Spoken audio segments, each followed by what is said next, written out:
Hi, magandang umaga sa inyo mga kasawi. Kamusta na po kayong lahat? Naway nasa mabuti kayong kalagayan at mag-iingat kayo palagi mga kasawi. Na ano ang tatlong dapat gawin kapag matagal tumigas ang sandata ng isang lalaki?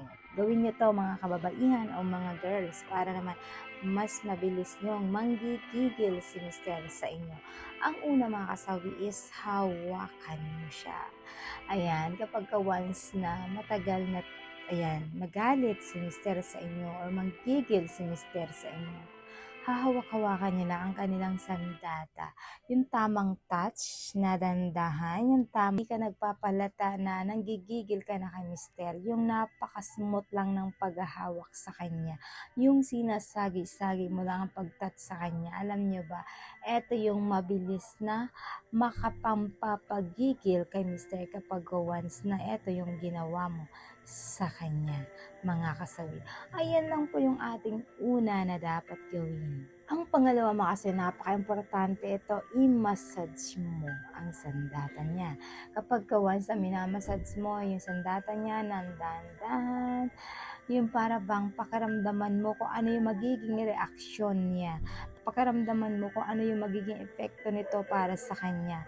Bago mo ulit hahawak-hawakan at i-massage ng dahan-dahan para naman si mister ay makikita mong nanggigigil na sa'yo, di ba? Kapag once na minamasahe mo ang kanyang sandata, napaka-importante yun. Massage na merong pagmamahal, na merong kasamang panggigigil, mga kasawi. Ayan lang po yung ating pangalawa na dapat gawin. Pangatlo mga kasawi, syempre, i-mukbang mo siya. Kapag once na namumukbang na natin si mister, yan yung pinaka number one na nagpapabilis ng pampagising at pampanggigigil ni mister sa inyo. Kasi syempre, nakuha mo na ang kanyang number one na kahinaan. Kasi isa yan sa number one na ayan, talagang magpapagigil kay mister kapag once na imukbang mo siya, mga kasawi, sa kanyang sandata.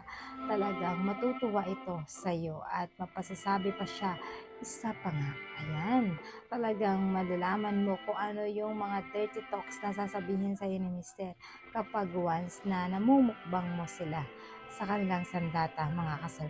Ayan lang po yung ating pangatlo na dapat gawin.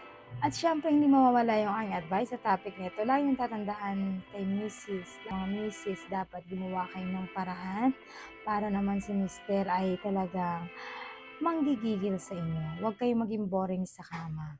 Huwag kayong mahihiya. Dapat ginagawa nyo yan para naman si mister ay hindi naboboring sa inyo, hindi nasasawa sa inyo. Para naman palagi nagiging hot si mister sa inyo kapag once na ginagawa nyo to sa kanya, mga kasawi. Ayan lang po yung aking advice. Maraming salamat po sa patuloy na pagsuporta niyo sa akin, sa walang sawang pag-share, pag-comment. Sa mga hindi pa po nakapag-subscribe mga kasawi, pwede kayo mag-subscribe, pwede na kayo mag-follow para updated kayo sa topic ko araw-araw. Magandang umaga mga kasawi.